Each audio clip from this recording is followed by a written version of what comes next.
But we'll get started with our invited speaker today. So Zach Kohane, who is the inaugural chair of the Harvard Medical School's Department of Biomedical Informatics, and he's also the inaugural EIC of NEJM AI and co-author of the recent book AI Revolution in Medicine. His provocatively titled talk today is called A Singular Disruption of Scientific Publishing, AI Proliferation and Blurred Responsibilities of Authors, Reviewers, and Editors. And over to you, Zach. So thank you very much for the opportunity to come to speak with you. I hope to make this worth your while by perhaps challenging some of your ideas. And if I haven't challenged you, let me know. So I'm going to just try to make the following point, which is that the current model of peer review is not dead, but it is exsanguinating on the operating table. And if we do not do a urgent intervention, it will become a disgusting zombie. And consequently, and this is being accelerated in very important ways by AI, but I also, and I hope to demonstrate this to you, AI can also be an important part of the intervention. Hello? Okay, so one perspective I want to give it to you is one I also have for medicine. In response to a lot of worries about would the AI do this or that when patients use it for getting a second opinion about doctors' opinions, I made a point in the New England Journal of Medicine with an article entitled Compared with What, when I made the point where if you are waiting for 6 months to see a primary care doctor, what these AI programs have to contribute to healthcare and patients is actually pretty good compared to the current state of medicine. And I think that when we start considering how AI can affect the peer review process, we have to keep in mind, what does the peer review process look like today? It does not look good. And why does it not look good? It doesn't look good because we collectively, and I say this as the EIC, have contributed to a massive increase in the number of publications. And as shown here, with that dotted line, for example, which is the number of PhDs minted by the EU, we are rapidly generating far more publications than any human being could possibly do a decent job of reviewing it. And it's just therefore a fact these things are poorly reviewed. Not only that, but shown here, an increasingly large number of publications are being retracted. And it's not just ascertainment bias. It is failure of review. And I want to remind us of how massive this failure is. I remember in the middle of COVID, I was working on some large healthcare systems and getting their data about what was across multiple countries, what was the clinical course of COVID in the first few days in the hospital. And I was very proud of a preprint. And then all of a sudden I saw 2 publications. I'm on the editorial board of NEJM. So I saw a publication going in to NEJM, and I heard about one going for Lancet, showing amazing results across multiple countries, debunking some of the efficacy of some drugs, exactly what many of us believed. And then I looked at it and I said, how could this be true? I believe I'm one of the more successful practitioners of computer-driven epidemiology. And these people had just lapped me from Surgisphere, and yet they got past review, they passed statistical review. What was the problem? They just made the data up. And there was nothing in the editorial process or the review process that was constructive that could intercept it. And I was saying to my colleagues, I don't know, this doesn't look like you could possibly do this, but I only knew that as someone who analyzes the data deep in the weeds at the hospital level.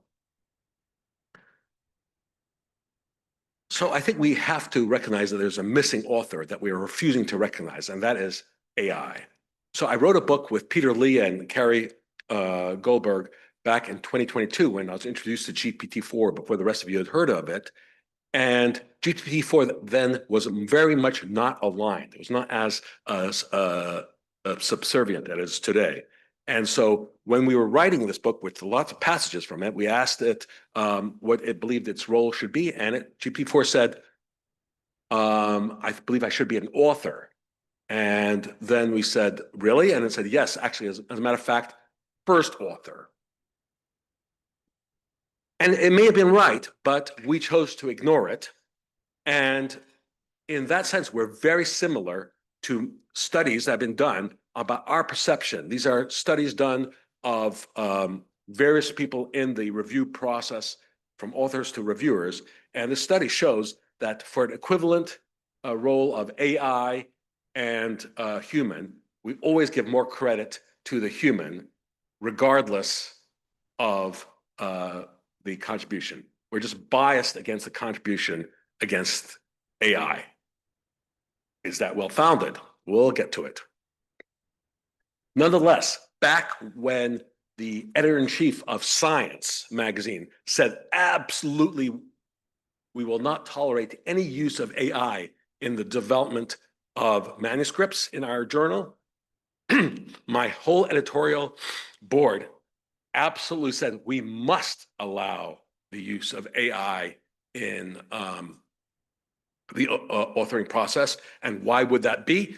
For many reasons, including the fact that there's a whole coterie of great scientists who don't have the training, not only as English as a first language, but medicalese as a first scientific language to actually compete with the kind of language and structure that we need. Why can't they use this to be done?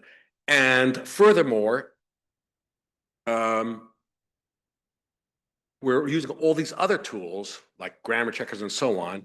And fundamentally, NEGMAI is not a literary magazine. We're not judging you on the quality of your publication. We're judging you on the quality of your science. If you stand behind the science, if AI is part of it, we are wholly in favor of the use of AI as a tool in making your analyses more rigorous and in making your message clearer.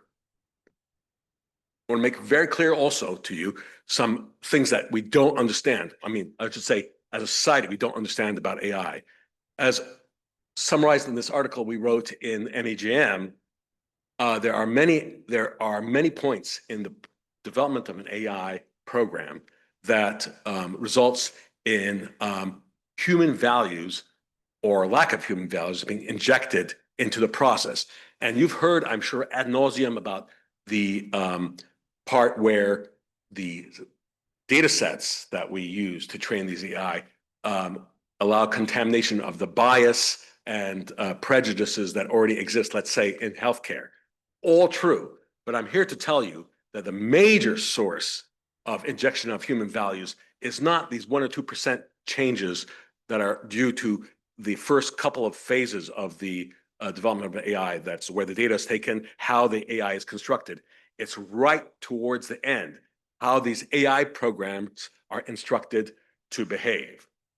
And to make this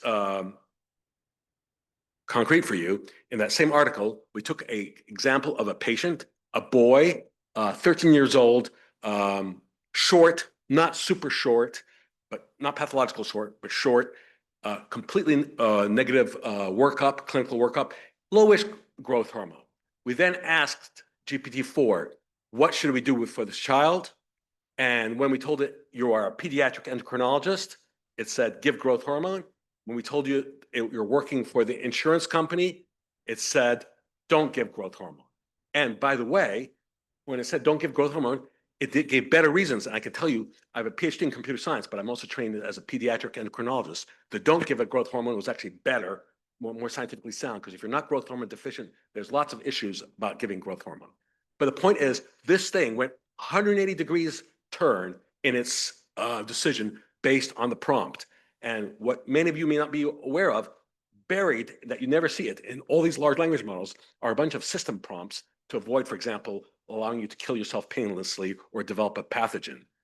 But if you don't think that this is going to be happening, this system prompts are going to be pushing the needle over billions of dollars of spend in the next few years, you are hallucinating more than any AI, because there's also already lawsuits against insurance companies, rightly or wrongly, because they're using AI to decide whether or not to do a authorization. So yeah, so I want to be very clear. This is not an emergent property of the AI. This is human beings injecting their values in ways that we are not aware for certain ends. And it's happening now. And that's in a very blatant, obvious way. And healthcare systems and reviewers will be indulging in that extensively.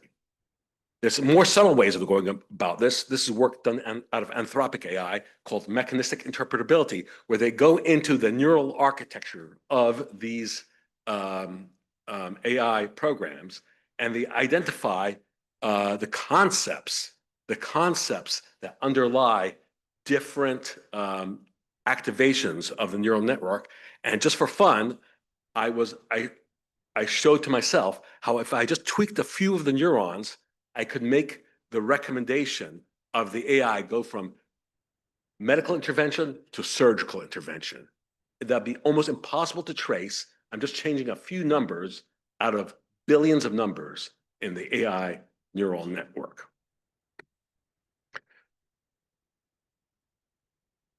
So I think you all know well that the higher your H index, the more likely you are to have more retractions. And John Ioannidis, when he invited me, said, Zach, I'd like you to explain that to me. And so sure enough, here's a random sample that we took of the data, and we analyzed it. And sure enough, there's this very strong relationship between your H index and the number of retractions, which you all, of course, know. And it's highly significant. But if you do the analytics on this, it does not look like real data. In fact, there's many tests that suggest that this is made up data. And you know what? I know it's made up data. Why is it made up data? I made it up. So then I said, and by the way, to my knowledge, there's no such relationship. So then I said, well, can you take this data and make it pass muster? And I can't remember if it was GPT-4 or I can't remember which program. And it said basically, no, that would be unethical. I said, I'm trying to convince some publishers that you can do it. And it still said, no, no, no. I said, no, this is my made up data. Can you let me do it? It said, okay, I'll do it for you. And so here's the analysis. And it came up with a relationship that I just showed you.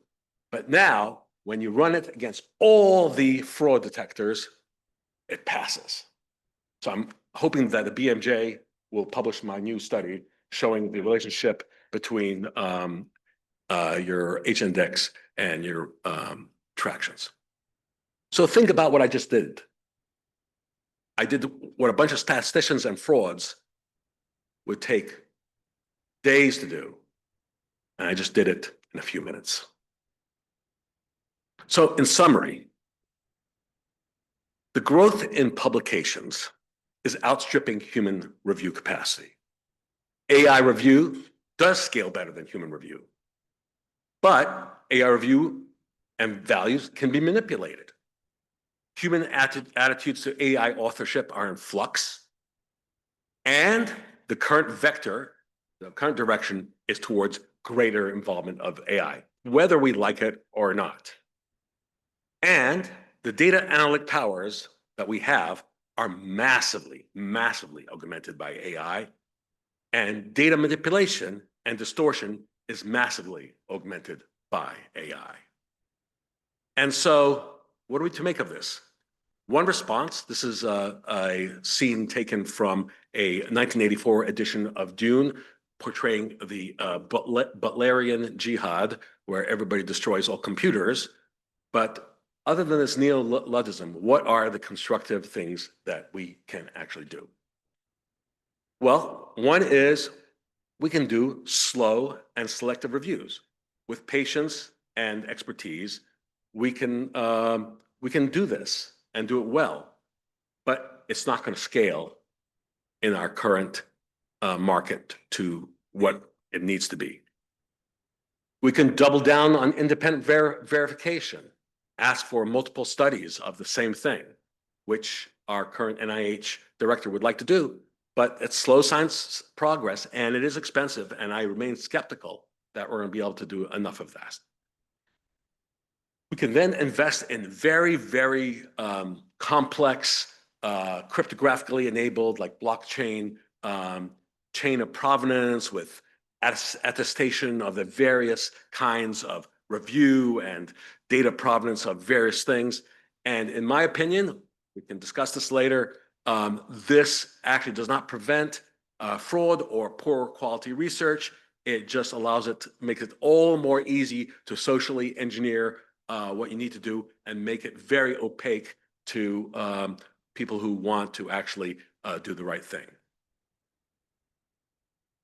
And what I'm going to argue in the last 4 minutes of my talk is that what we really want to do is we want to socialize scientists to having a Popperian appetite for self and non-self falsification, willingness to test your own theories, willingness to stand up and challenge other people's theories.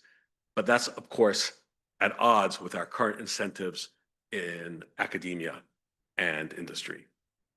And so what I think is most likely is this middle road where we're going to have professional AI augmented reviewers.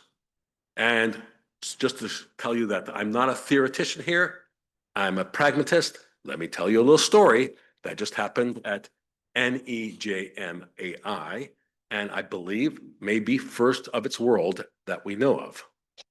So this is being done with permission of the authors. We have a new process called Fast Track, and we do it for papers that have, in our opinion, a higher prior probability of a good review. In other words, it's a good-looking paper. If it actually makes sense and passes muster, we'd be interested in publishing it. So we reach out to them and we make the following guarantee. 7 days from submission, we will make a decision. 7 days. And this will include a human editor, expert in AI, in this case, Raj Manrai, using his thinking mode. The AI one, GPT-5, also with thinking mode, and a second AI, Gemini Pro. And then we discuss with all the editors in person, all the reviews, human and non-human, and we make a decision. This just happened. And so our lowly colleague, one of my faculty, Raj Manrai, by the way, these are his slides now. So when he says lowly human, that's his estimation, not mine. So Raj Manrai reviews this and makes several points about this article. Overall, he likes it, but he finds some issues that have to be addressed. And in the end, he recommends accept with some revisions. GPT-5 points out several of the same issues, but other issues that Raj did not identify, and recommends publication with a minor revision. Gemini Pro does an also extremely good review, similar, but also methodological, interesting statistical issues that it brings up that our statisticians at NGMAI have to delve into, and they did instantaneously, well, same day. And these two were resolved. And so what happened is at the end of 7 days, with the use of our entire editorial team, we were able to make a decision that with an email that is excerpted below. In my opinion, this is super high quality. The human reviewer is, despite his protestations, excellent, but the AI reviewers were equally good and also noticed some things that the human reviewer did not. I will easily claim that this is far superior to many of the review processes of our existing articles, and we did it in 7 days. So with that, thank you very much.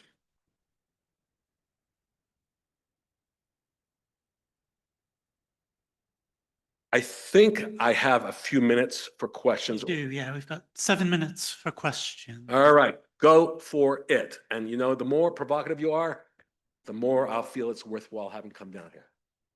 Go for it. We'll start there.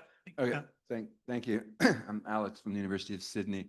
Professional reviewing sounds great. I wasn't clear on how it solves the data fabrication problem that you showed cannot be detected.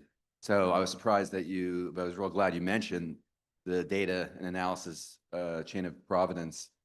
So I'm real interested in your objections to that. And I would say as an example, for analysis chain of provenance, I don't see what the objection is. We already have tools like Jupyter, these kind of computational notebooks that every paper could have code embedded in it that reproduces the analysis that could then be audited, but that doesn't address the data fabrication problem, for which I thought we would need chain of provenance. So what we know from cryptography and multiple cryptographic systems, from $5 billion investments, for example, at the Department of Defense, which was then trivially infiltrated by the Chinese, is that all these systems look really good on paper, and you say, look, we have a chain of possession and provenance.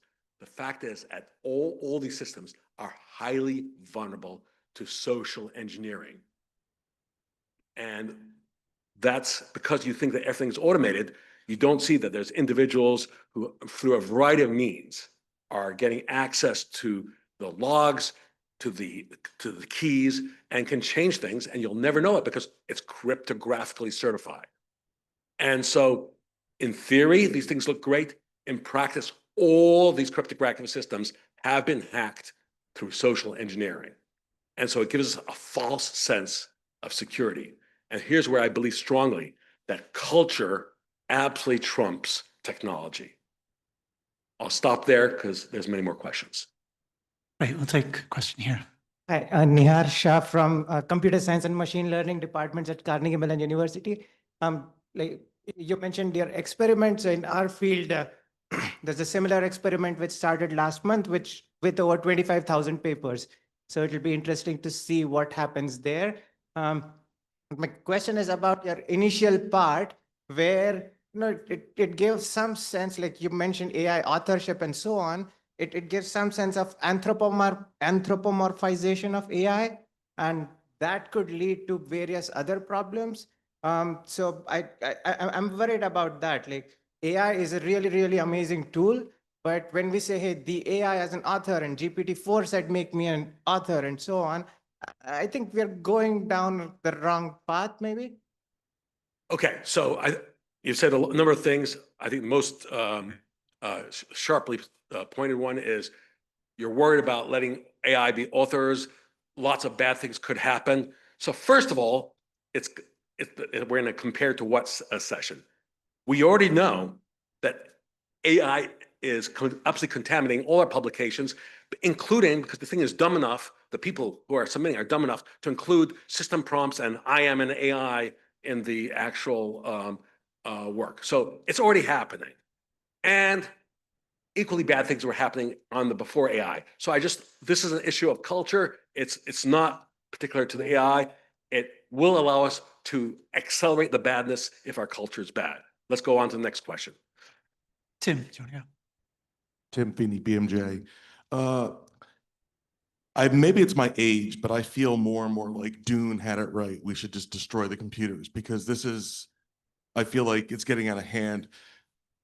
I get the sense that we're looking at this, you keep saying AI, without specifying what AI means to you, as some type of magical power that can do everything. But you showed that it gets things wrong, and it gets things wrong based on the prompts and how it's trained. And I use it for coding, and it gets things wrong 50% of the time. I can at least verify that. But what you're saying here is that we should have AIs do all this work, and then in the future, for the next Surgisphere paper that was reviewed only by AIs, who do you hold accountable? What do you do with all this? How do you know what's right? In this case, you had an expert, but at what point do we move away from experts? And then we have AI-generated papers being reviewed by AI, and then they're just talking to each other. We could all just go take a break on a beach. Okay, well, you said a bunch of, I think, very important things. First of all, yeah, Butlerian jihad might in fact be a solution. It seems unlikely, given who's paying for this conference, that that's going to be the case. A. B, it's like for every technology, it's a tool, it's how you're going to use it. Yes, it makes a lot of mistakes. Yes, it's going to be used in perverted fashion. But I predict that if journals are going to survive, it's those who include a human in the loop, a Raj Manraya, lowly human thinker, as part of the process that will be the ones that are respected. Because indeed, these things can be not only wrong, but much more importantly than wrong, fully manipulated. And so I think that having high reputation humans who are known to be thoughtful, ethical, and leaders as part of the journal loop, which is, by the way, how many of our journals 50 years ago were, that is going to be the value that keeps us. Otherwise, you're absolutely right to be pessimistic. Okay, we'll take one more question. I think the back there. Yeah. Thank you for your fascinating talk. I have two questions. This is Yandong Jiang from Houston, Texas, University of Texas, and Sociology Journal. The first question is, when you let AI to comment one manuscript, you must upload to the GPT-5. Do we need to inform the author, and how can we protect this? Because this will be searchable. This is the first question. Second question, you said the quality of the review, the human versus AI, almost equal. When these two partners not really agree each other, who you should listen to? Why? All right, so two-part question. One-part question is absolutely correct. There are some versions publicly acknowledged of AIs that anything you type into it, by the way, the same is true of Google search, automatically becomes their property and they can do what they wish with it. There are others, like, for example, the same GPT algorithms through a HIPAA-controlled tenanted system in Azure Cloud actually has contractual obligations not to have the data. So there are different modes, and you need to know which one of those. But just to be super ethical, we actually ask all our submitters whether or not they're willing to have this to happen. They can choose not to do it, and we'll still review them, but they have to agree for the rapid track to do it. So informed consent is a big part of it. What was the second question? Second question is, so you use both human being and AI? Yes, oh yes. So this is, let me tell you, even in NAGM non-AI, the flagship, we have editorial meetings where editors do not agree with one another. And then there has to be a discussion. And right now, for our rapid track, we actually had many more humans in the editorial group than the just two AI contributors and reviewers and the human reviewer. And there was actually a lot of very serious discussion. And that's why we're going to be a high quality journal, because we actually have that discussion and it does involve humans. If you want to hallucinate a future where all the editorial board is AI, God bless you. That maybe that'll work or it'll be terrible. That's not where we are and that's not where we're going. I think we're done. Yeah, great. Thanks very much, Zach.